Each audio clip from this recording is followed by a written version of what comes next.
Welcome to another episode of LabTalks, the non-fungible podcast. I will be your host, George Tertois. This is an agency takeover.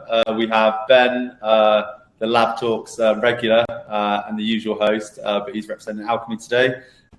We also got Michael Bresler on as well from the Agora. Michael, do you mind giving a bit of introduction to yourself?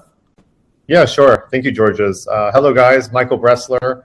I am the head of strategic partnerships and goal and moonshot pursuits at the Agora. Nice. Thanks so much, Michael. So today we're talking all things about AI.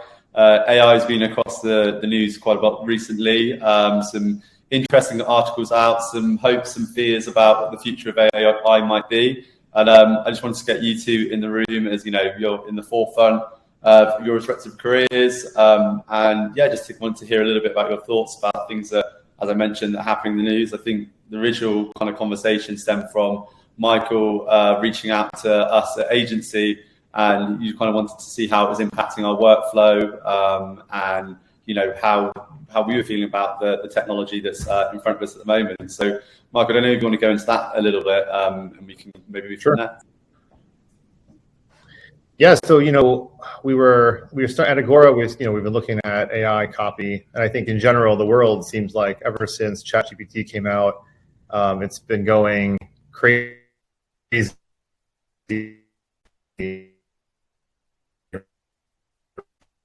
Right. But this ChatGPT, just I think because of it hitting 1 million users in the shortest period of time, is what I think caught a lot of people. And so really when I reached out to Georges, I was curious because we were having some dialogue within the Agora around how AI copy could impact Google and Google search. And the fact that Google has been pretty public about being able to determine if the copy, on a browser, if that is AI driven or if it's people driven, and that if it was AI driven, they would give it a lower score, basically, right? And so that's where it came down to, is this also the start of a new decentralization of search engines? And I thought of you guys because of the conversations we've been having around Alkimi and Alkimi Exchange and decentralized ad network. And to me, it all just kind of went in the same direction. That's super interesting. And as you mentioned, obviously, Ben heading up Alkimi, how do you think that's impacted your business? And is this a nice move in direction for moving towards more decentralized structures? I think so. I think there is a lot of content online. I think in general, people are looking to create shorter form content, but I think there still is a lot of value in longer form content, right? People still buy books. Prince Harry's just released the highest selling non-fiction book, 1.5 million copies in a day. So there is something to be said for people still wanting to engage with longer form content. And I think given the pressures of the short form on people that are creating content, copywriters, having tools that enable them to create pieces of longer form content more quickly. I mean, Michael and I were just talking before we came online, I've been using it to kind of get you past that that initial staring at a blank screen phase that you have whenever you sit down to start writing something, and that actually just easing you into a synopsis of an article that then might fire up an idea in your head that allows you to write an article in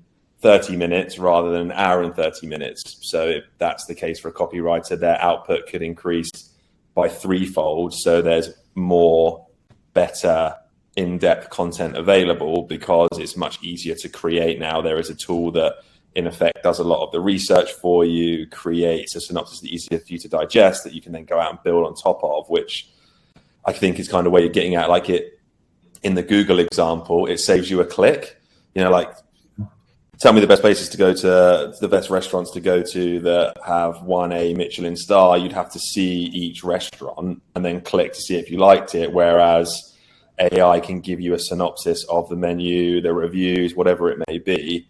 So it saves one hop.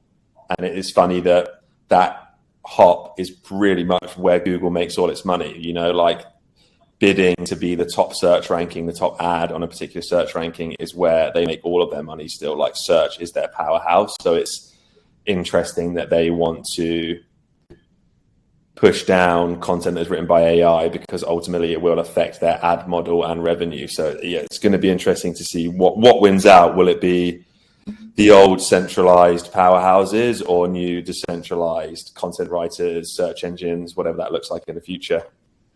Yeah, I think that's really interesting. And, you know, again, referring back to some bits in the news with OpenAI and Microsoft making a big play there, you know, that's obviously a big centralized house trying to take over and potentially, you know, exerting their self in that space.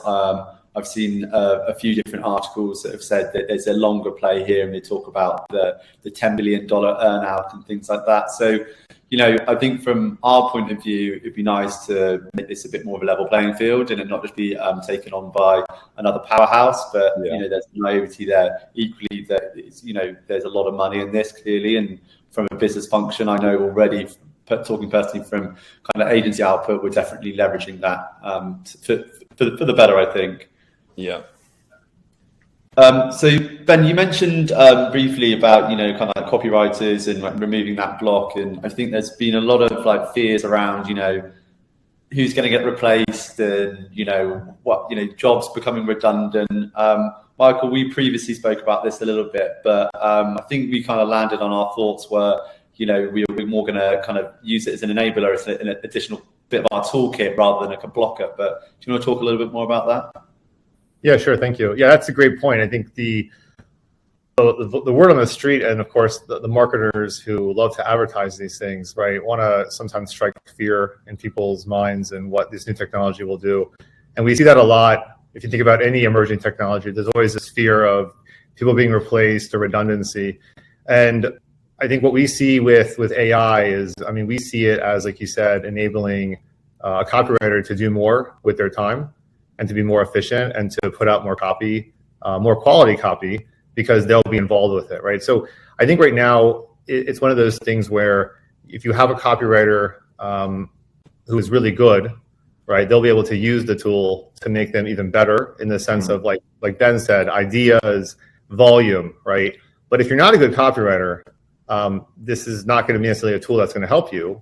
And I think it's relegated to, well, I just saw Maverick. Have you guys seen Maverick, the new Top Gun movie? So I love Top Gun. But in Maverick, so one of the lines is, you know, it's not the plane, it's the pilot, right? And that's very similar to the thought we've been having is, you know, would you rather have Tiger Woods with a poor set of clubs, or would you have a good golfer, or I should say maybe an average or even bad golfer with an amazing set of clubs, right? But no matter what, even if you're good, you're not as good as Tiger Woods or any of these like professional players. And so the reality is you're just not going to get the same value out of it. And even Ben's example, you know, copy AI and all these other tools, you know, including ChatGPT, they're pretty clear that the data they put out there has to be verified, right? So they're putting out different things, and I think what it does is it gives you a placeholder or, you know, a certain backup or certain point you can make in some copy, but you still have to go out and do some of the work. And I think you have to take that copy as an idea, and you can then, you know, use your own abilities as a copywriter to craft something even better.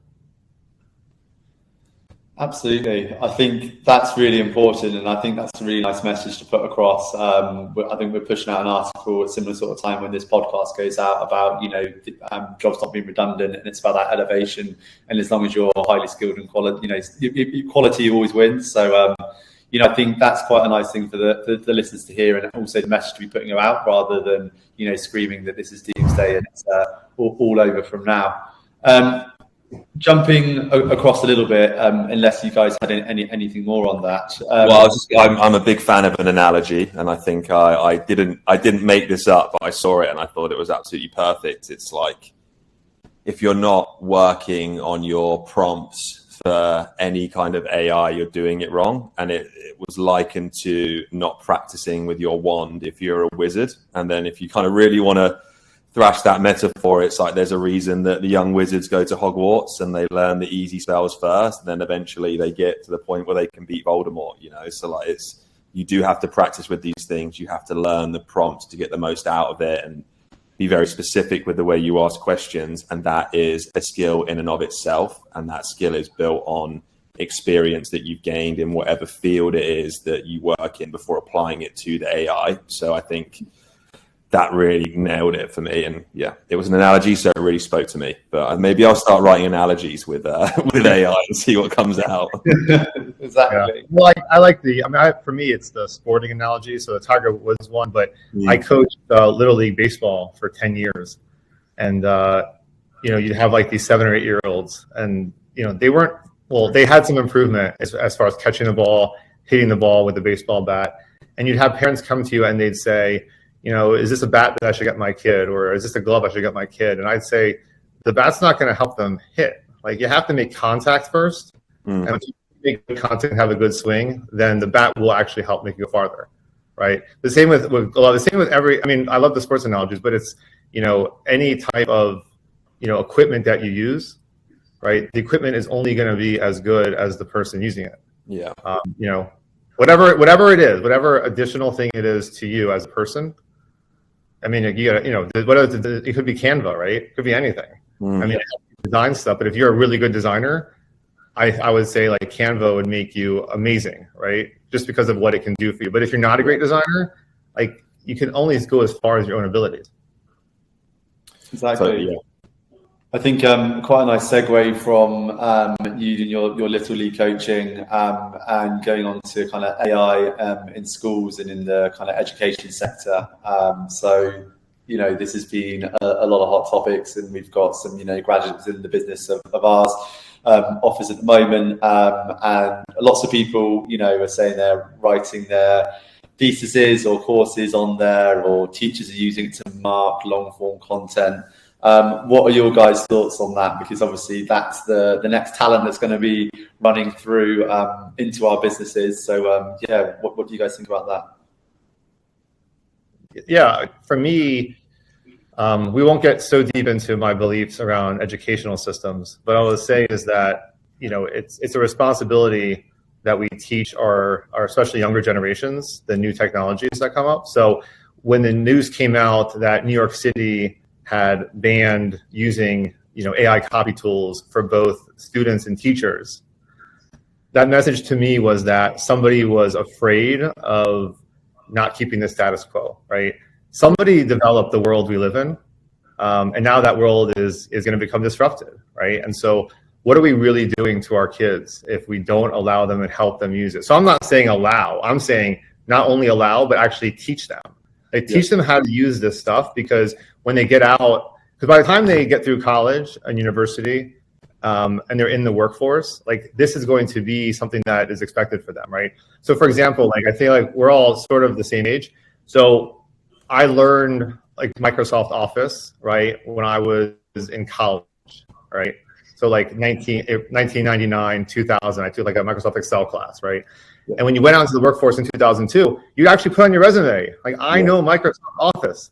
Yeah. Now, would you ever even put Microsoft Office on your resume? It'd be like, of course, how do you not know it, right? Yeah. That's where AI copy, those kind of tools go. And I think so that's the example that I lived through. But even think about calculators. Calculators was that thing that was going to make you go faster. You also have to know how to do the math, right? Calculators don't help you if you don't actually know how to do math calculations. So I think that's an example of just people not understanding technology and people trying to, I don't want to say intentionally hold people back, but I think they're just scared of, what does this technology mean to the future of schooling or the future of teaching? And I think if you pivot and really think about the opportunity, I mean, what New York City and other school systems could do is they could now start bringing in that kind of tool into the school systems to really help the kids harness it. Because imagine, like, my son who's 16, he's learning computer science, right? So he showed me that he did his coding homework, and then he ran the same homework through ChatGPT to see what the output was. And it was the same exact answers that he had, right? Now, he knows that he has to learn computer science and coding, that he's not going to have the AI at his desk while he's taking a test, right? but it's like that kind of drive that we have to instill really in all generations. But I think when you bring up the schools, it's around, what do high school kids do? What do middle school kids do? Even the younger kids, right? The elementary level, they all have to embrace this stuff.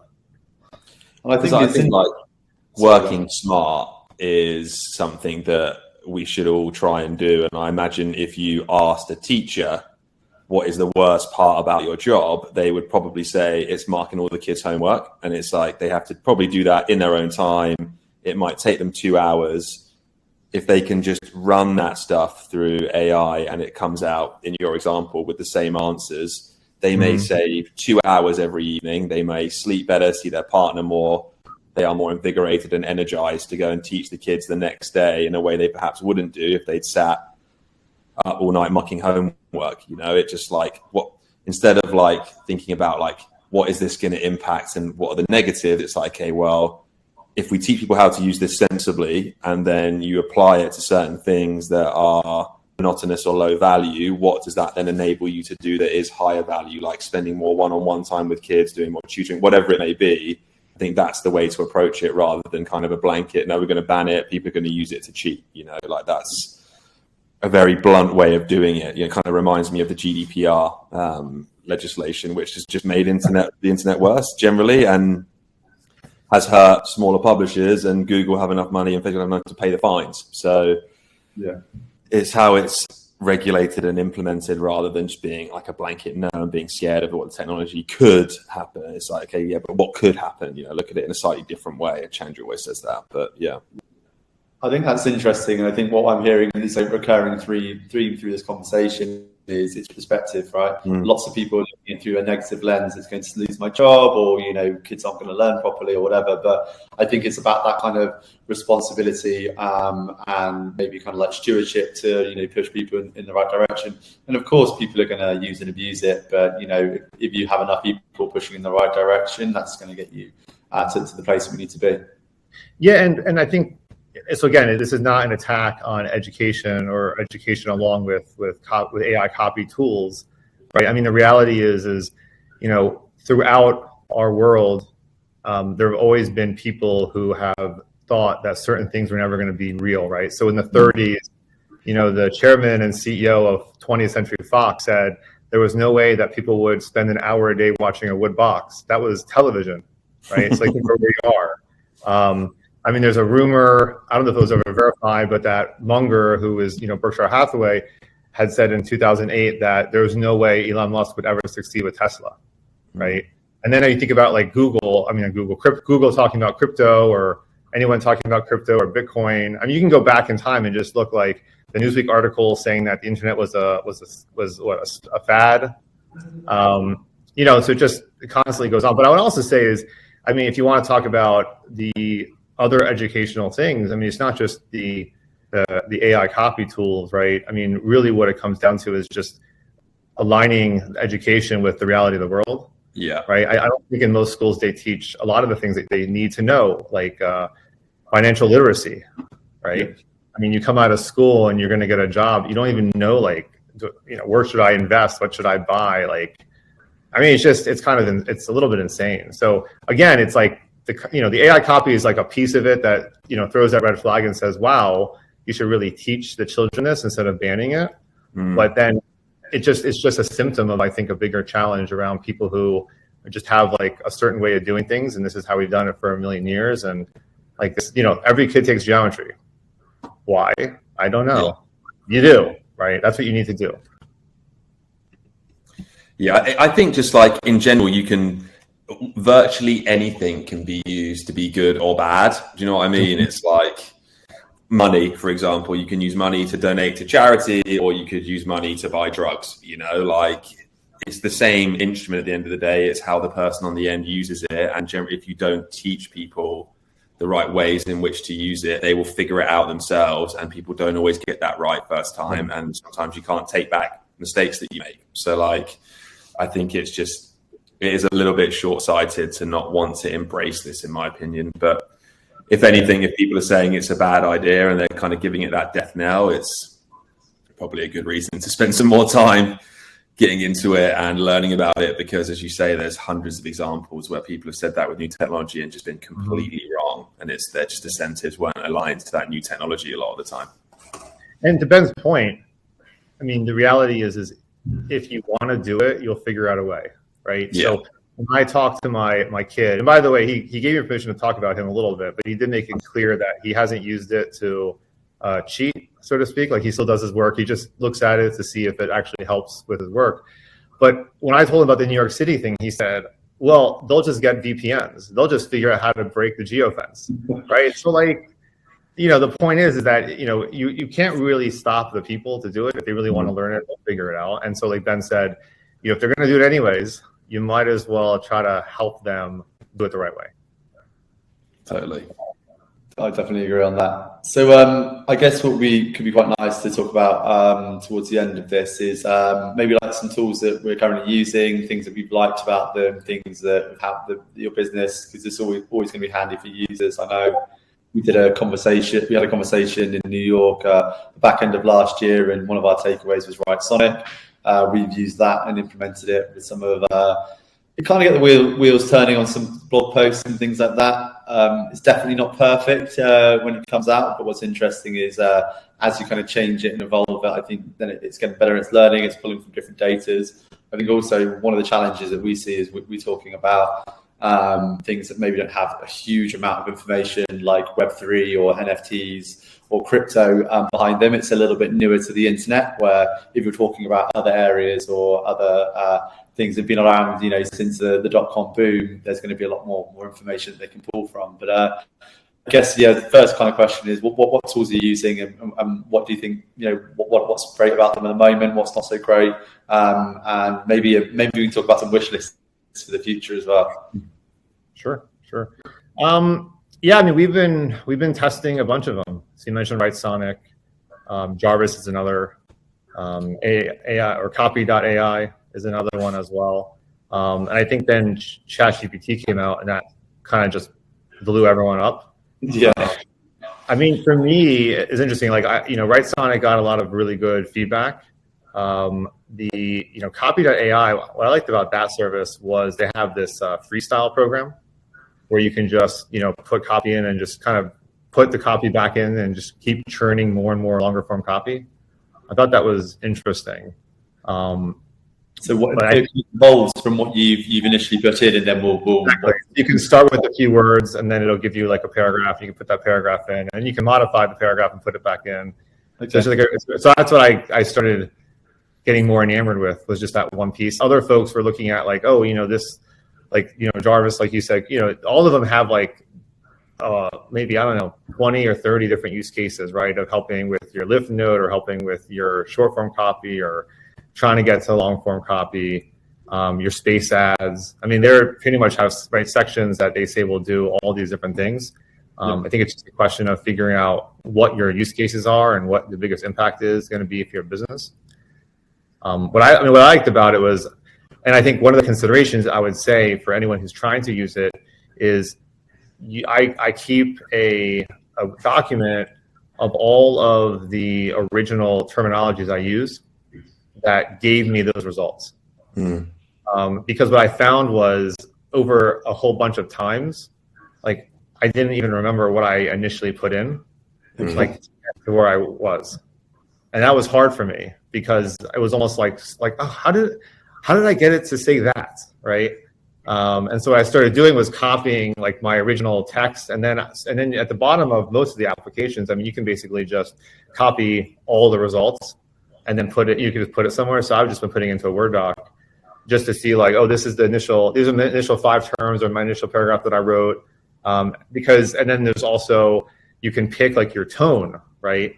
So that's also interesting. So like I said, like we talked about, right? Like it needs a little bit of help from the person to actually put out something valuable, right? So if you're out there writing and the customers or subscribers in your audience, expect a certain tone from you, right? Or you want to sell a certain way, right? I mean, you need to tell it to do that, because otherwise it's not going to be aligned with the message that your subscriber base is used to, or aligned with the people that you're trying to attract.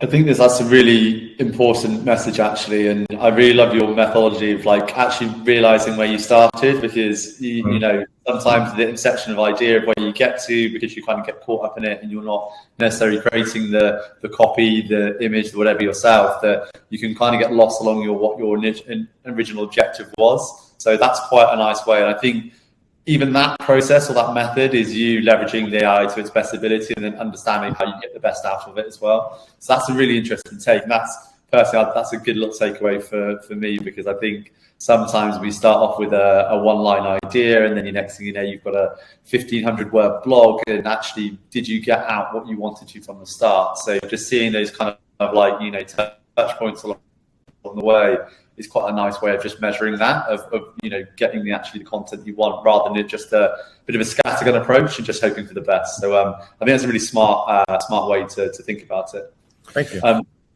Ben, did you have anything or any kind of examples you wanted to relay on, or this story? Yeah, I think the way I've found it most useful is like, and we always talk about this at Alkimi, like, the key to adoption is like really trying to meet the market where it is. And when you've done that, you can then take them on the journey that you want to take them, because it feels more familiar to begin with. You're not getting people to take big leaps into a new technology, which can be difficult, which is why, again, I mean, ChatGPT, it is like an instant messaging app that we all deal with on a very regular basis. So what I've been doing is like kind of where I speak to various different business functions, whether that's developers, marketers, project management. If I have a question or an issue that I'm trying to solve, I can ask an AI tool to begin to solve that solution and put it in the language that a developer might understand. It's like, okay, I'm trying to get this information from this database into this database. Here's what I've been able to get out of ChatGPT so far. Where am I going wrong? What do I need to change? This makes sense to that person, because you're almost like talking in the language that they use in their day-to-day tasks. So it kind of expedites that process of communicating an issue within separate or across separate teams, and also is then very respectful of that person's time. It's like, okay, I've taken the effort, because it's easy for me now to give this to you in a format which you work with all of the time. You can then solve this problem much more quickly, and then we can all be more effective as a business, kind of get to the goals that we've set, the challenges we're trying to solve, and the products that we're trying to build. So it's been a good kind of like, almost like an enzyme, if you will, like speeds up the reaction that you're trying to get to ultimately get to that point that you want to, which can be just changing how it's formatted, the way you're sending a bit of information, the beginning part of a script, the beginning of an article, a marketing plan, deck, whatever it may be. It allows me to get more information into people in a format they understand more quickly, which then kind of allows that person to run with it sooner because they understand it better. That's really maybe be a better communicator, I think, is probably what I would say. Yeah, that's great. And, you know, it's almost a bit of a full circle, because, you know, we started at the top of the chat with Michael's question about, is it going to replace search? And we often would use Google for those sorts of functions, right? But it wasn't quite sophisticated enough to answer it like a proper question. You know, it picks up keywords and gives you that search function. It's not quite got that same sort of like level of intelligence. So, you know, one, you're being considerate and speeding up a business process, and two, you're now taking the way which is quite a, you know, natural thing. I don't know if it, like, just to Google something's probably in a dictionary right now. I think to Google is like a verb now, or whatever it is. But that's really interesting that you've used it for that. And again, a really nice takeaway, I think, for myself and the listeners of LabTalks. Guys, we've kind of covered most of the topics we set out to talk about. I mean, I know it's a vast one, and I don't want to go too deep into the rabbit hole to keep it relatively high level. Were there any kind of passing thoughts, or any kind of, I said before, any like wish lists from AI that you want to see in the future that you want to close out with? Yeah, I mean, so the one thing I've been thinking a lot about, and it was funny, we started talking about Google and Google search, right? And like my head kind of starts to blow up when I think about, okay, so if we agree that, you know, these copy tools are going to help put out more copy, right? So good or bad copy, right? I mean, I think we all agree clearly that if you're a good copywriter, you can put out more good copy.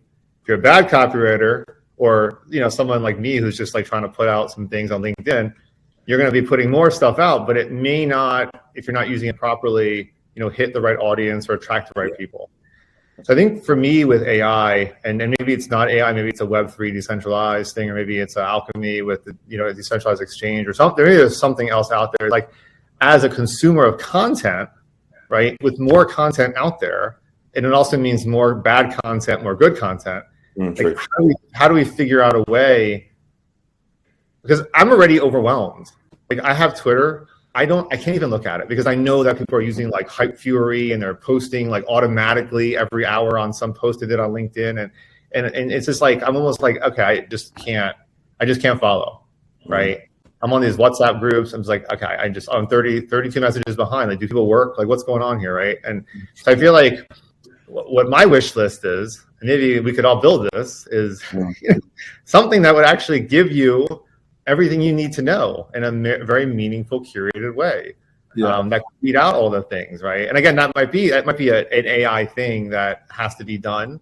But inevitably, I mean, the amount of volume is just going to go and go and go and go. And before the call, Ben and I were talking about how we've both been posting on different social media sites using AI tools, right? So we see you can put out more and more and more stuff.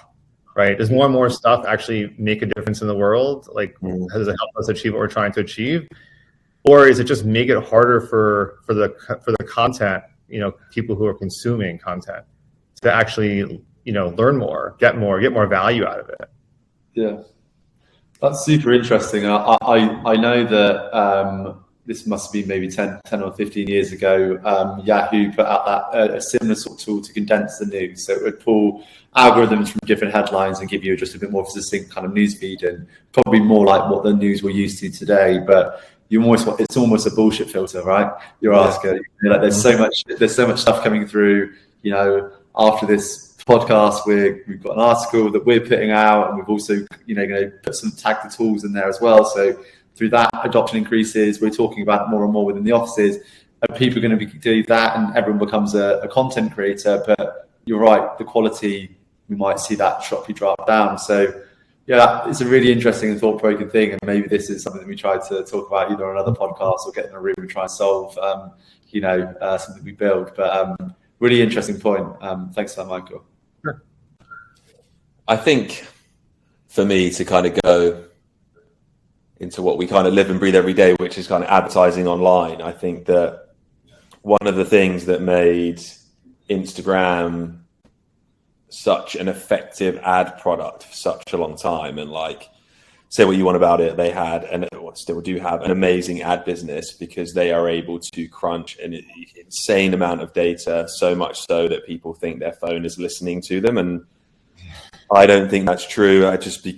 Because they're trying to change an analog signal into a binary signal has got to be more difficult than creating an algorithm that's able to match what you look at in your feed to an ad that fits the purpose. And businesses outside of Meta have never really been able to achieve that in a meaningful way. And I think if you have the ability for an AI tool to run on page load and then surface the context of that article, you then are in a position where you don't really need to understand where someone has been before in data that was stored in a cookie, because you can get a very good idea of that person's interest because it's inferred by the content that they're reading, and then that really does prevent big data leaks online, people's data being collected when they didn't realize, and can really turbocharge context in an article and whether an ad is placed in the correct position without a cookie needing to be on page. And cookies are actually responsible for a lot of the emissions produced by the internet in general,